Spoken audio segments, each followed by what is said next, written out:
नमस्कार दोस्तों बेल्टोन data interview operator का एग्जामिनेशन चल रही है। एग्जामिनेशन में आपको पता होना चाहिए कि आपकी कितने नंबर लाइएगा तो आप उत्तीर्ण हो सकते हैं। सीबीटी में कितने नंबर चाहिए और हिंदी टाइपिंग में कितने नंबर चाहिए और इंग्लिश टाइपिंग में कितने नंबर चाहिए, एक कैटेगरी डिवाइस में करके यहाँ पर सब चीज़ के बारे में मैं यहाँ बताने वाला हूँ। नमस्कार दोस्तों, मैं आनंद सर फिर से स्वागत करता हूं आपके अपने यूट्यूब चैनल आनंद सर ब्लॉग्स में।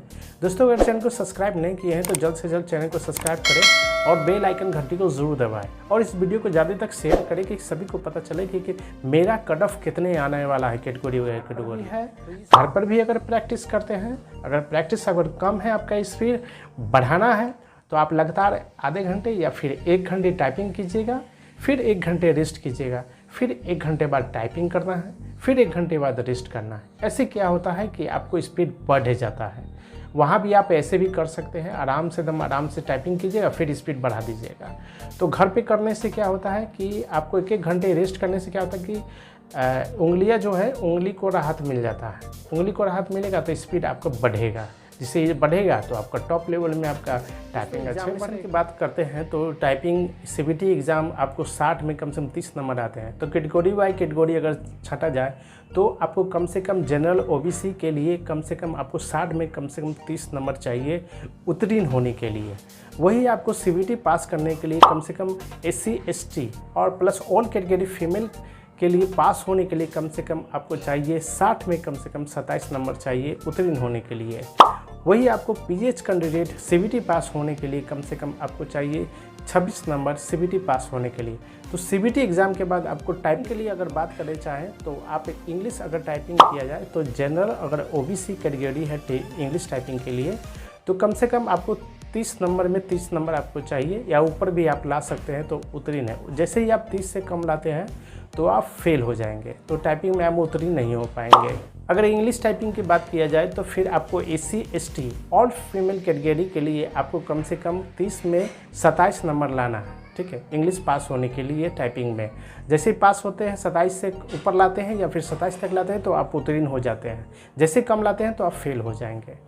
पीएच कैंडिडेट के लिए कम से कम 30 में कम से कम 26 नंबर चाहिए इंग्लिश टाइपिंग के लिए। 26 से जैसे कम लाते हैं तो आप फेल हो जाएंगे। तो ये हो गया आपको इंग्लिश टाइपिंग के लिए। हिंदी की बात करते हैं टाइपिंग के लिए। टाइपिंग ये किया जाए तो जनरल ओबीसी के लिए हिंदी में 25 में 25 नंबर चाहिए। 25 से आप ऊपर भी ला सकते हैं, जितना आपको मन है उतना आप टाइपिंग ले आइए। 25 से जैसे कम लाते हैं तो आप फेल कर जाइएगा। बात करते हैं एससी एसटी और प्लस ऑल कैटेगरी फीमेल के लिए, तो आप कैसे 25 में कम से कम आप 22.5 नंबर लाते हैं तो आप हिंदी टाइपिंग में उत्तीर्ण हैं। और हिंदी टाइपिंग में जैसे 22.5 से कम लाते हैं तो आप फेल कर जाइएगा। तो आप ऊपर में जितना लाइए उतना में आप बहुत बढ़िया रहेगा। कम मत लाइएगा दोस्तों, कम लाइएगा तो फिर दिक्कत हो जाती है। पीएच कैंडिडेट के लिए कम से कम हिंदी टाइपिंग में लिए कम से कम 25 में कम से कम आपके लिए कम से कम 21 नंबर आपको लाना अनिवार्य है। जैसे 21 नंबर लाते हैं तो आप पास है। 21 से जैसे ही कम लाते हैं दोस्तों 2019 में ऐसा ही हुआ था कि हिंदी और इंग्लिश का टाइपिंग लिया गया था। टाइपिंग लेने के बाद आपको चयन किया गया था, किसी एक अभ्यर्थी ने किसी में टाइपिंग में पास किया था तो उसको चयन कर दिया गया था 7311 में। तो ये 7311 की बात थी जिसमें बेल्टोन के बारे में कुछ किसी को नहीं पता था। लेकिन यहाँ 2024 है जो पूरे बिहार नहीं पूरे भारत को पता है कि बेल्टोन है क्या। इसलिए अभ्यर्थी बहुत ज़्यादा फॉर्म भरे हैं। फॉर्म फिलअप करने के बाद अभ्यर्थी बहुत ज़्यादा हो गए हैं। तो यहाँ पर 2024 है, 24 में कुछ भी हो सकता है। हो सकता है कि एक ही टाइपिंग में जो पास हो उसी को चयन किया जाए।